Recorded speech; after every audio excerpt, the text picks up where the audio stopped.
Welcome to Lead and Follow, a podcast that explores how great collaboration actually happens. I'm your host, Sharna Fabiano, author of the book Lead and Follow, The Dance of Inspired Teamwork. And I'm pleased to bring you the latest research, insights, and learning methods to help you work together better with the people around you. I help founders, solopreneurs, and new leaders become great at collaborating because I've seen how much more becomes possible when people integrate their ideas, perspectives, and strengths in a practical way. To learn more about coaching with me and for a one-time discount on your first session, go to sharnafabiano.com/coaching and enter the promo code podcast. The link is in the show notes. And now, here's the episode. Today I'm speaking with Thomas Rieser, owner of Nou Tango, a tango studio in Berlin, Germany. Over the past 20 years of teaching and organizing, Thomas has developed a focus on combining the individual development of each student with the requirements of a group. The individual person is at the center, and at the same time, he encourages an active effort by everyone involved to create a social culture. He sees this as a reflection of the core, heart, and potential of tango, and he is also involved in several tango-inspired collaborative projects that reach beyond social dance. I'm honored to call Thomas both a friend and a colleague, and to have worked together briefly in the early years of his studio, Nou Tango, back in the early 2000s.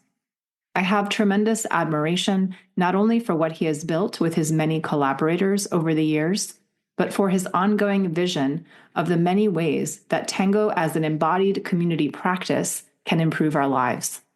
Thomas, welcome to the podcast. Hi, Sharna. Thanks for having me. So your studio, Nou Tango, just celebrated its 20-year anniversary last fall, which is kind of a miracle, for me in this world to achieve something so long-lasting like that in a niche world like tango. So I'm really wondering what's kept you committed to it all this time, not only as a dancer, but as a community organizer. I had to laugh when you asked that question, because when I started, I don't know why, but I knew that I would do it for 10 years and that would be it. Not because I don't want to do it longer, but I thought that like I'm doing something and then 10 years later, I'm 10 years older and it's not interesting anymore. Like I'm too old kind of, and other people will come and they're like, like just fresh and new ideas. And then they will just like push me out gently, hopefully. So it is. It's true. It has been 20 years and unexpectedly so. And I wish, though, not that I would have been gently pushed out, but I wish there would have been like others and more growth. For me, tango has something unique. First and foremost, it's an improvised social dance, and it's two people dancing together, not three, or like sometimes we disconnect and it's just like single dancing, but it's really like staying together for 3 minutes or a tanda, 10 minutes, 12 minutes, talking to each other like with tango language. And it's just it's such a miracle, really, to me. It still is, and it's so much bigger than just the dance itself. All social dancers, we dance and we remember those tandas, those special tandas, remember them for like our whole tango life. I'm jumping in here with my trusty tango dictionary to explain that a tanda is a set of tangos played consecutively, usually 3 or 4 by the same orchestra. Each tango is around 3 minutes long, so a tanda is around 10 to 12 minutes long. And the convention is to dance the entire set with one partner. Like, back in the 90s, I had this amazing tanda and it changed my life. And you're like, what are you talking about? It's like, well, what's a tanda? What? Like 10, you dance with a stranger for like 12 minutes and that changed your life? How is that possible? But it is possible. Like, and it's just fascinating. And I feel totally fortunate. I'm almost 50 now. And I love my work.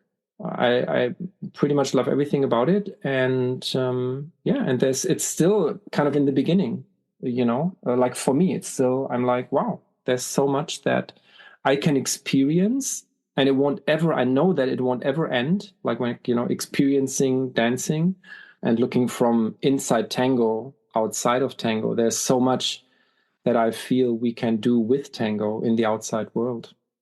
Having myself taken a break for several years, I'm now remembering those magical tandas and that experience you're describing. That changed my life too. I completely relate. So thanks for bringing that back to me.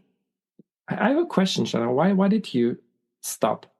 Because you said that we met kind of like 15, I think, like even more, maybe like 18 years ago.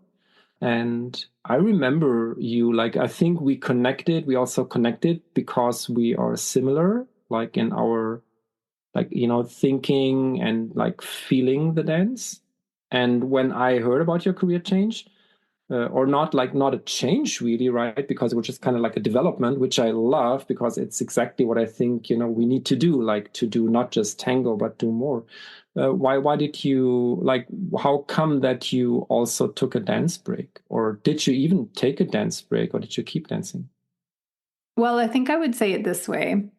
There were a couple of things that I really wanted to delve into that were thematically similar to tango, but that lay firmly outside of the social tango ecosystem. And I just couldn't do both. I didn't have enough hours in the day, not enough lifetimes, I suppose. I couldn't keep my tango life going and still move fully into these other worlds to learn what I wanted to learn.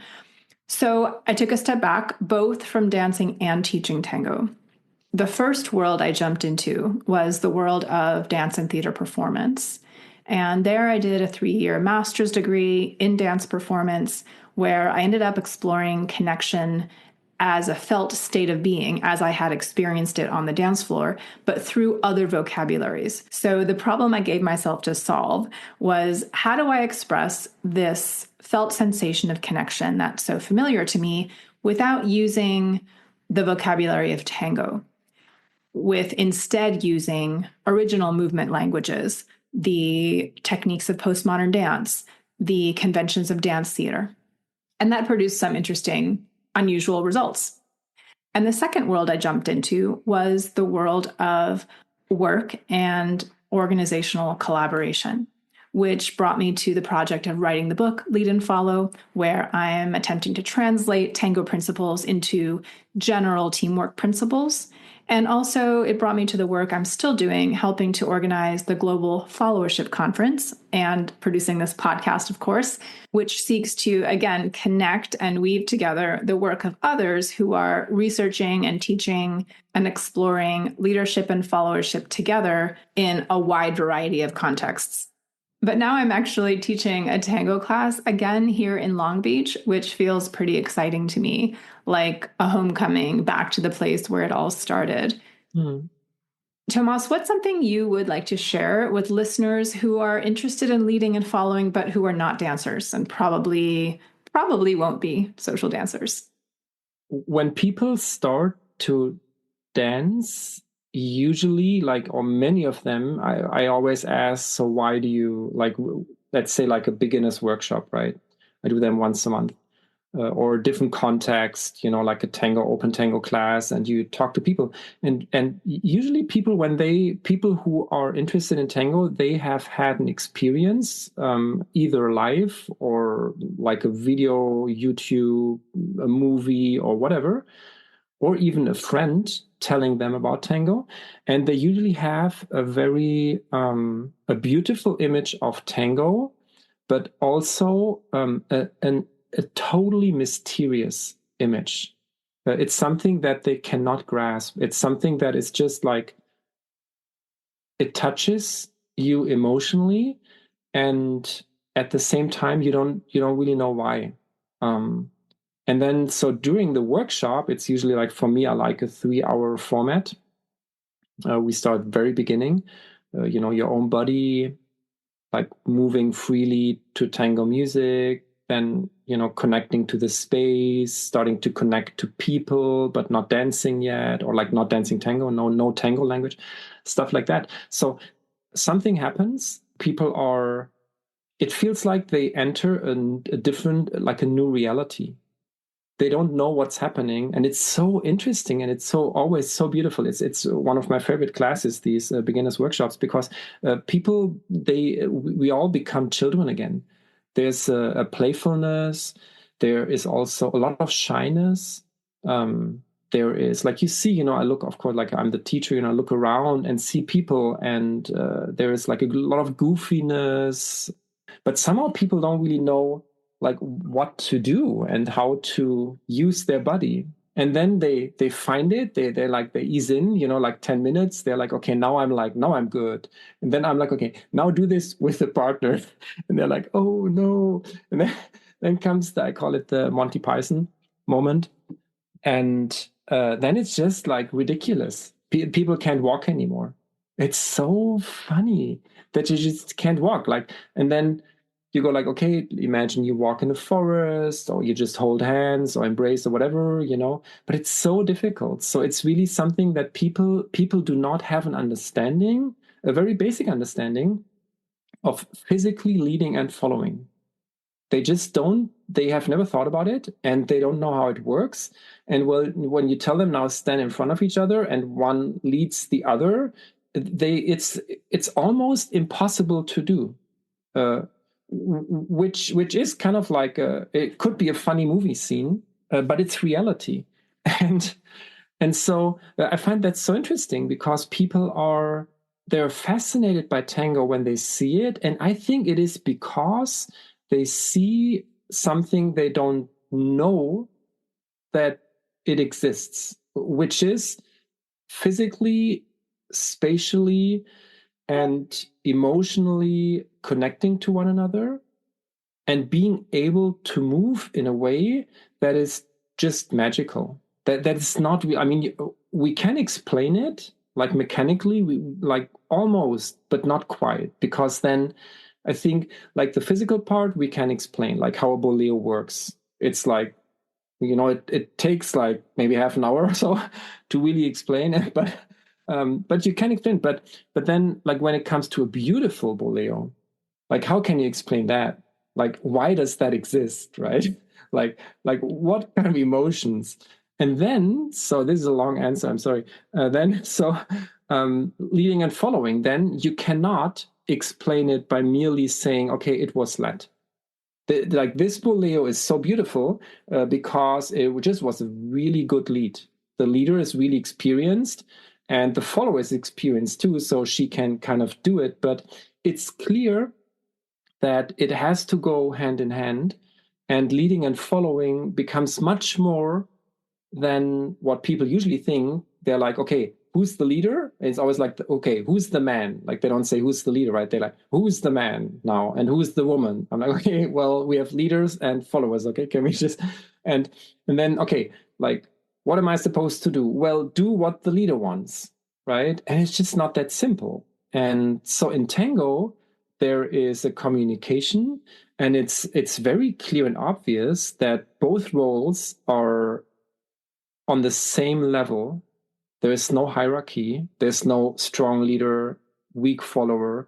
The follower is not doing what the leader wants, right? The follower is doing what the follower wants, and using the leader to do what he or she wants to do. Like, I commit myself, I'm in the follower's role, and I commit myself to another person, and I accept the lead. And as a leader, I know, and I feel challenged and intimidated and proud and honored, and so much more, that a person in front of me wants to be led by me. So the leading and following becomes so complex that it's just mind-blowing. I mean, I find it mind-blowing. I still, until like now, you realize, like, I don't have an answer. I'm sorry. It's there's so much that's happening in that moment, and people see it in the very first second. They look at a dance couple, they look at a tango couple, and they see something happening that is just, it tells them something they cannot understand, and they don't know, they don't realize that they don't understand it. They find it just beautiful and magical. And then when you start a dance, it takes many, many years and kind of like, never ends, and it like goes deeper and deeper. And then, it takes different routes. Like you think, oh, I understood something. Then you're like, oh, no, I don't. And then you have different people you dance with, and it's totally different. So how can you make sense of that? At the same time, it works. Dancing with someone from Japan works. Dancing with someone from the United States, it just works. But sometimes dancing with someone in your own town and then another person in your own town, it doesn't work. So why not? So it's this whole very, very complex world of leading and following that is much more than you have two roles. Like you have a leader's role and you have a follower's role, and you can say, okay, there are like 10 things a follower does, 10 things a leader does, and then it works. It works on a very basic level. And of course, we have to do that in the beginning. So people can, they get on the dance floor, they don't stop because they're like, well, I have to think about this for another like 15 years and then I come back, So we want them on the dance floor. But I think most important is that there is no hierarchy. It's just leading and following is pretty much, it's two people meeting and committing to one another. And one saying, okay, I take the leader's suit, and one saying, I take the follower's suit. And then the technique, the movement is very similar, but the focus and then also kind of like the space you put yourself into, I find is very, very different for leaders and followers. And that is something that I believe is probably unique to tango. That you can, as a tango dancer, as a knowledgeable tango dancer, you can experience it physically and emotionally. And you cannot, like often, like me now, I cannot put it into words, but I feel like, wow, I led a step and my partner followed a step. I think you're saying something really important. I just want to underline, which is that tango dancers, especially very experienced dancers, like understand this complexity in a physical way. And that's sometimes, I think, missed in, say, the organizational world where everything is very conceptual and intellectual. And there's urgency around like nailing down what you do, when you're the manager or when you're the contributor. And like, here's the 5 things, or here's your role description. And then we completely miss, I think, in that world, like the working world, the physical component of relationships, because they're not itemized, right? They're not, it's not obvious that you need your body intelligence when you're sitting at a computer, typing emails or whatever, but you still do. At least I propose that you still do, right? Anytime you're in relationship, you need your full, intellectual, emotional, body intelligence. And I find that maybe why it's hard to put into words, because dancers are so trained on these 3 levels that, we know there's something beyond the cognitive, but it by definition doesn't, put itself into language very well, but it's no less real, right? And when you experience it, that. And I'm starting to see that with my new fledgling class right here, these like 7 people, and they're getting little snatches of that, because we're sort of in the mechanical phase where they're like, okay, I do this and that, and I sort of see how it goes together. And then all of a sudden they'll be like, oh, it's happening. Oh, wait, now it's gone again.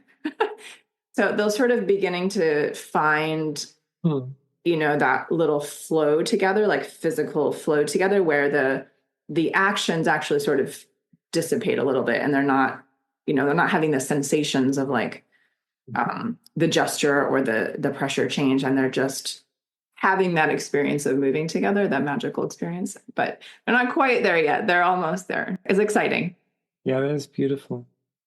I wonder if all these years of social dancing and, and teaching have influenced how you perform your role as organizer, or how you approach organizing or collaborating with people on a kind of administrative level. Well, we talked about now, like what happens like in like this leading following aspect of tango. I think it's something that Like if someone from the outside would come, like an experienced event manager, and would organize a milonga, for example. Here I am again with my tango dictionary. A milonga is a tango social dance event. It would work up to the moment where this person would organize a good venue. So a good floor, good music, good lighting, good air, bar, and that's it, right? But then this person would not be able to kind of host, I think, a tango event, and would not have any knowledge and awareness of what's happening socially in the space of a milonga and also a tango class. And that is something that I think you can only know if you are an active social dancer yourself. I mean, this is now speaking for myself, because of course you can have classes for people who are interested in choreography, stage dance, and that's perfectly fine. It's just everything I say is just like for me, and there's so many more ways of doing things which are perfect too. But for me, like my focus is social dance, and knowing how it feels, for example, to be at a milonga and not daring to ask anyone really because I'm just too intimidated. Having had this experience myself helps me a lot in my role as an organizer, because I have an understanding of what's happening in the room. I think that's super important, actually. And it's another piece of wisdom we can take from the tango world into the wider world. This attunement to the social fabric of the group as it shifts and changes throughout the evening or the gathering. This would be the same for me, whether it's a milonga or a work meeting or an activist meeting or a rehearsal. The social connection is what makes the gathering work, assuming all the logistics are in place. What kinds of things would you say you are attuned to at a milonga or in a tango class? What kinds of things are you looking for? Yes, this is difficult to answer, but it's really, I think it's like subtleties. It's like someone in the room not dancing, but then it's not, I mean, anyone could notice that, right? Like if you sit there, you could just like do a like statistic. You have your watch and that person didn't dance, since 12 minutes. But it's not that, because there are people who don't want to dance. They just want to watch. And then someone else really wants to dance. And if they don't dance, each tanda, they're unhappy. So what's important to me as a host is I'm trying to be as aware as possible of every person in the room, which is impossible because we have between 80 and like 180 guests once per week. And we have in Berlin, we have a very large tango scene, a beautiful tango scene, and many guests, outside guests. But I'm trying to get a feeling for people's needs, whether they want to dance or not, whether they want to connect or not, what energy and atmosphere are they looking for.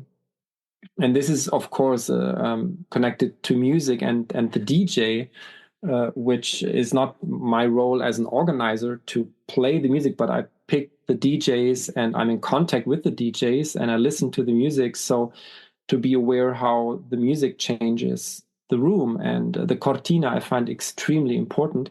One more definition for you. The cortina is a very short piece of non-danceable music played in between sets or in between tandas.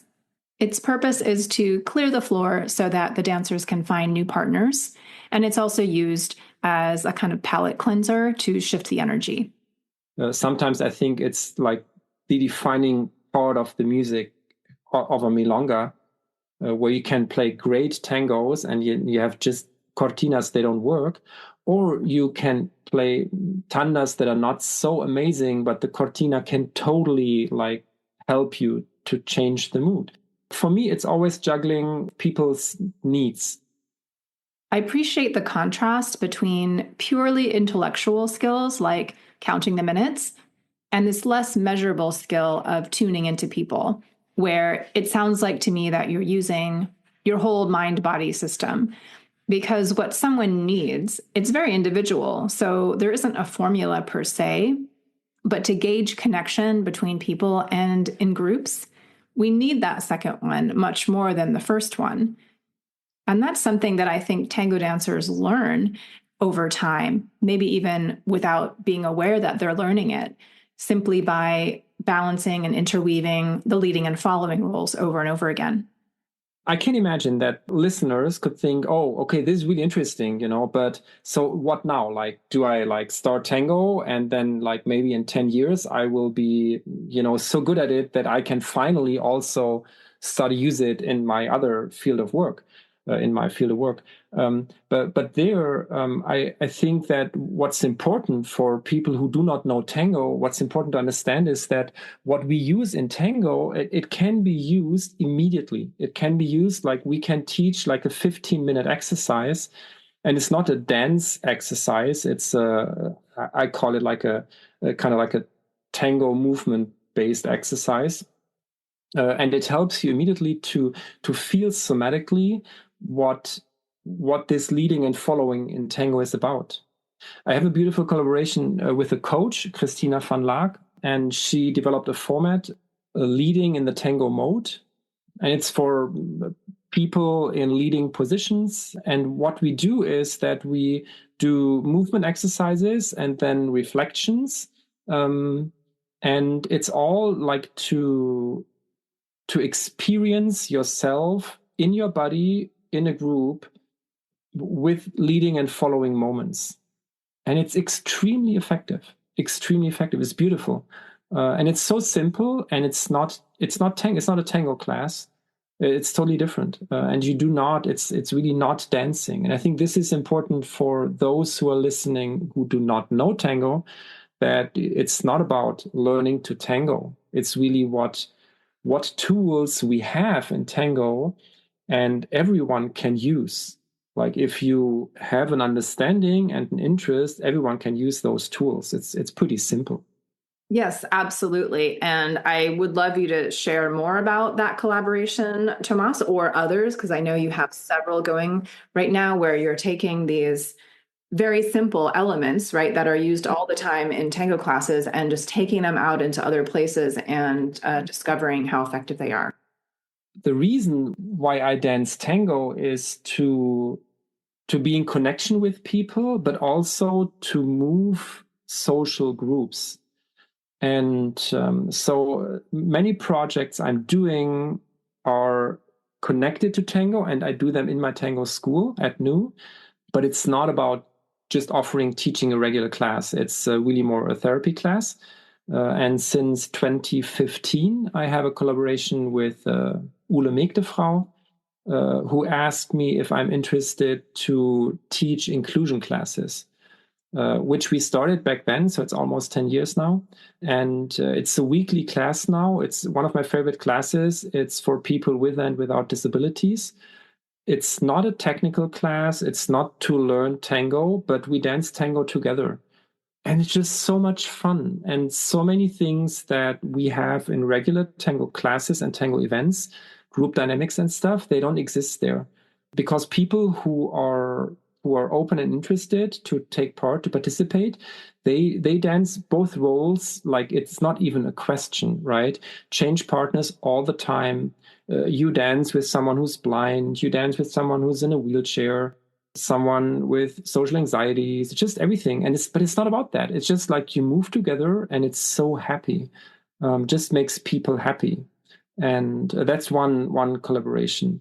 Another one I started 3 years ago is with Antje Rüger-Hochheim. She works for Malteser Berlin, which is how to say that? It's like a social, let's say, like social workers, like a group that provides.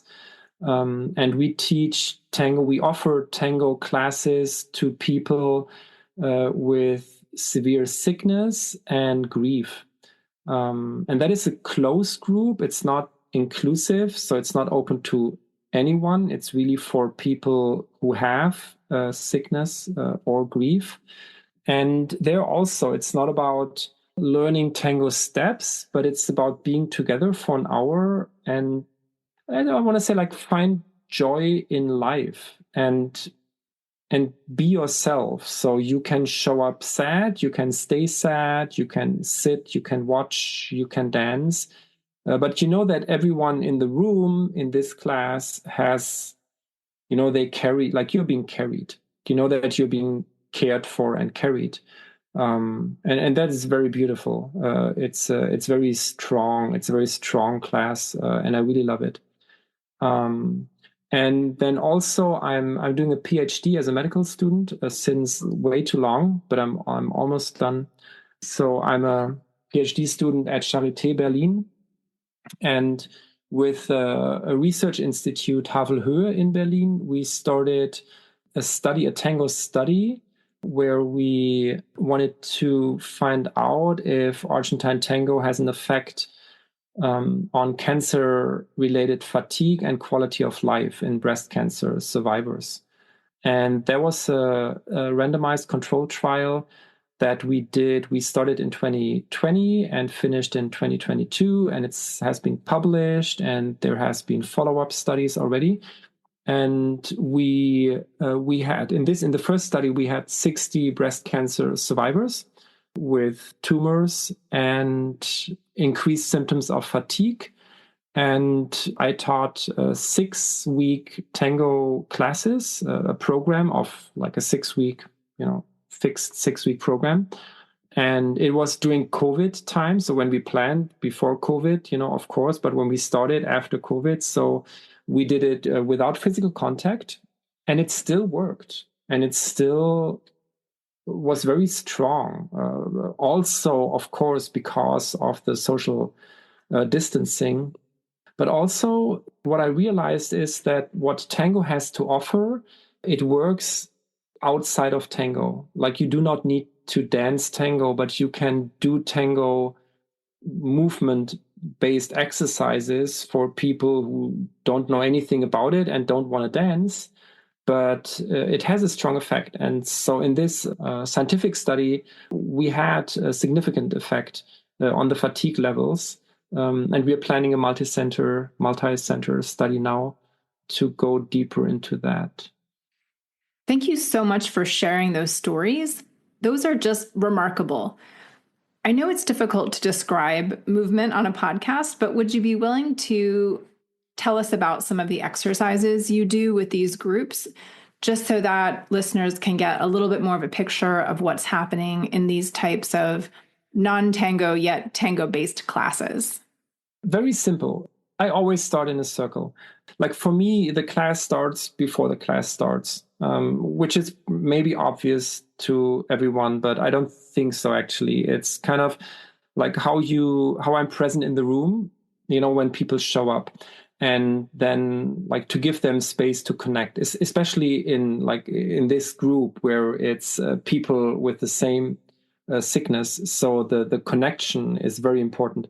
So give them time and space to connect, and then we meet in a circle and feel the space that we create together in a group, which is something that is extremely important in tango. Like when you dance with your partner, it's not a physical. It is also a physical dance, but it's not mainly a physical dance. In my opinion, it's more. It has more to do with the space and the energy that you move together. Like if you're able to move the space around you in a certain way, you create energy together that moves both of you. And the music, of course, plays a huge role. So in these groups, the circle already, just being in a circle, and then I do steps in 4 directions, forward, backward, left, and right, is extremely simple, like when you think about it. But it's similar to what I said before to beginners workshops, where people, they suddenly cannot walk anymore, right? When you say, okay, now use the ground in order to do a step, they're like, what? Like, what's the ground? How do I use the ground? They can't walk. But those people in the therapy classes, they literally cannot, some of them cannot walk correctly because the disease has an effect on their bone structure. So they're limping. So walking to them is a huge deal. And then do this together and be in a circle, and you see the people in the circle, and they are all struggling in their own ways, has a very, very big effect.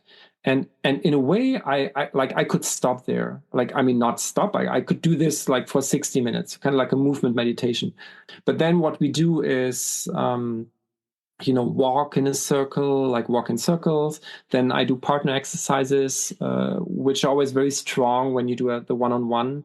With the distance, that was very interesting because people have a different private space. So some people, they need to be close in order to feel someone else, and others can be like 10 feet away, and they feel it's good for them. They feel safe if the partner is like far away. But to feel the personal space, your own personal space, entering someone else's personal space, and then having leading and following roles, which I always use in the therapy classes as well, is very strong, because you realize that you do not need your eyes only to be able to follow, but you can actually feel the space moving, and you can use the space to move yourself and being moved, and standing behind each other, like feeling, back to back, without touching back then, of course, but realizing I can feel like the warmth of a body. Yeah, like stuff like that. So it's lots of walking, and then situations where you play with the leading and following role, and how you really open up. That I think that's something that I found very interesting, how you need to show up and be present in order to take something out of it. Like, you cannot just show up. It's not enough to show up. You have to be present. Thank you so much for sharing those exercises. I myself sometimes forget, since I've done them thousands of times, how something so simple can be so powerful, but it really is. Have you had any feedback from participants of these classes? One that comes to mind now, I mentioned that some of them weren't able to walk without limping, and one woman especially, she walking for her was painful. And the first 4 lessons, she wasn't able to follow because she wasn't able to walk backwards.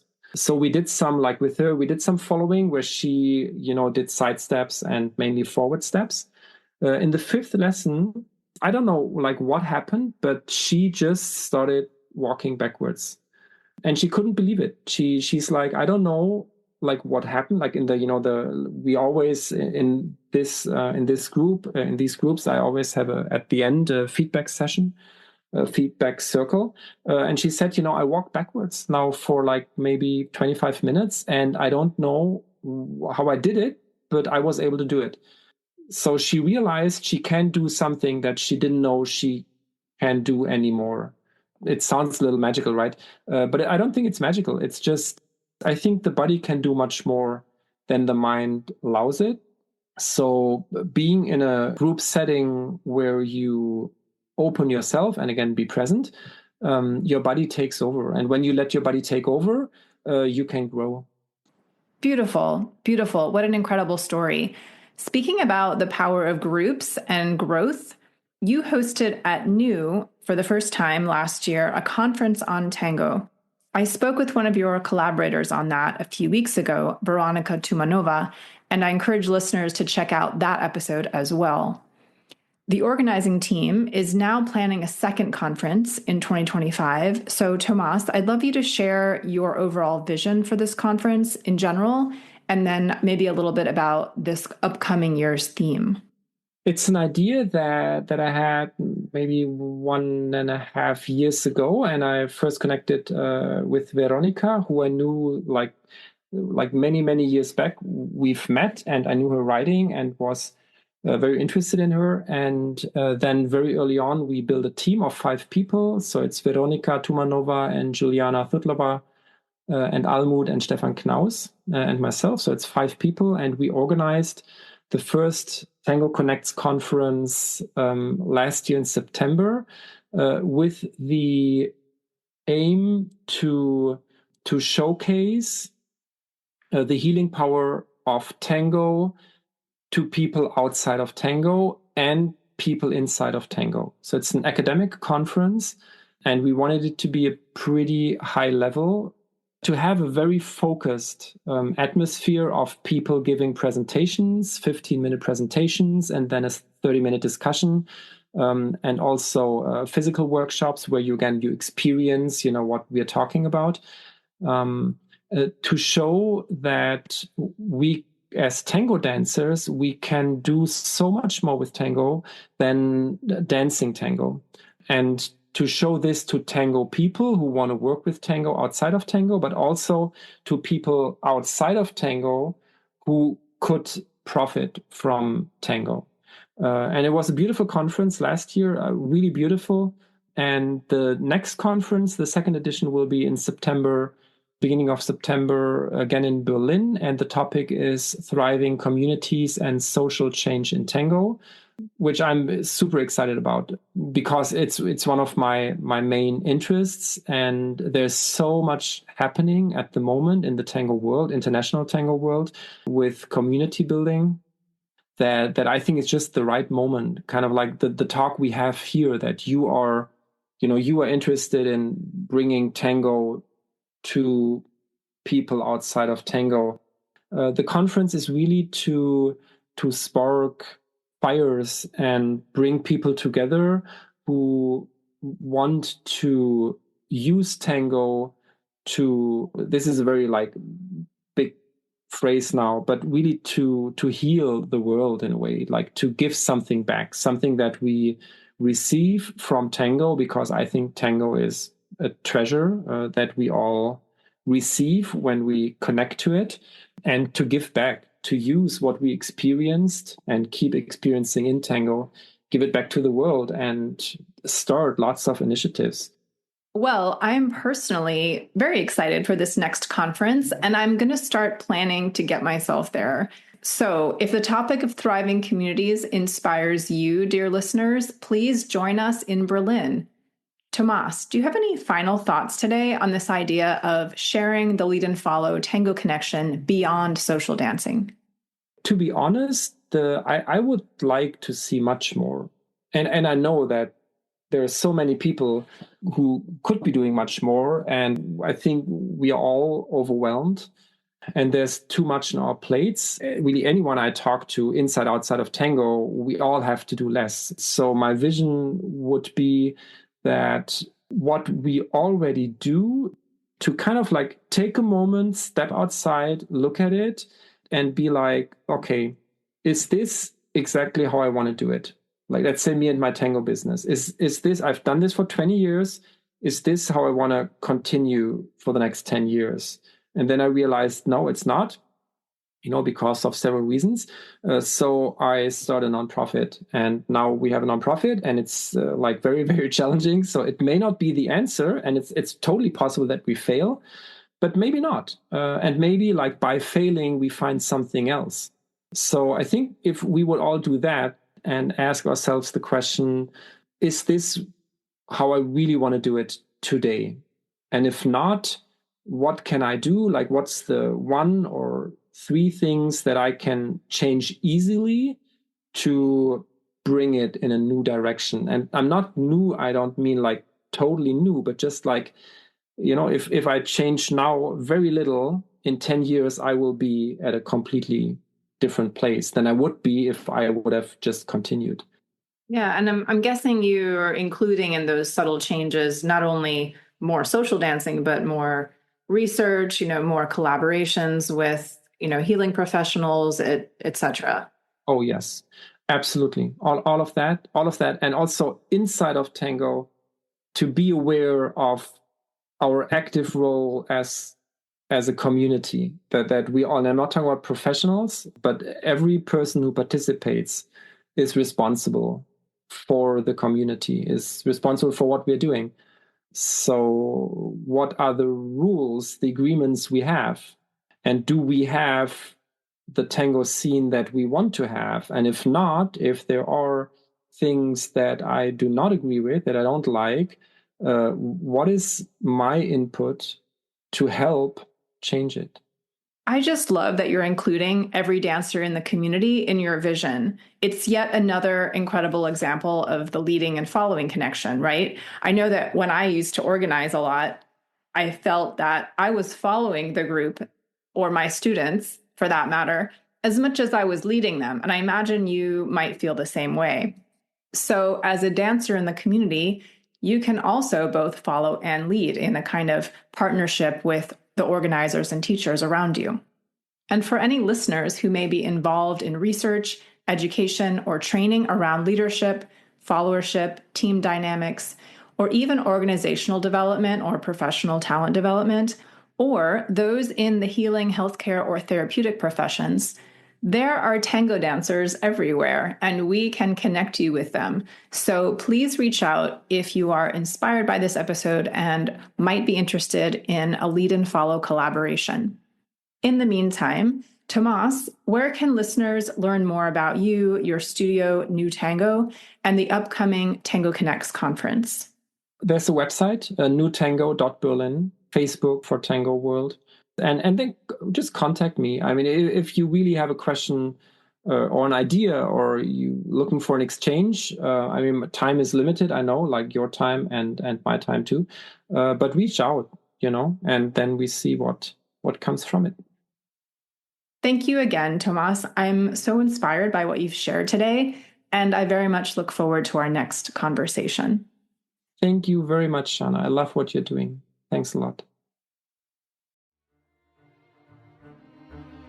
You have been listening to the Lead and Follow podcast. Special thanks to Glover Gill for composing our music, and a huge thank you to all of you who support the show.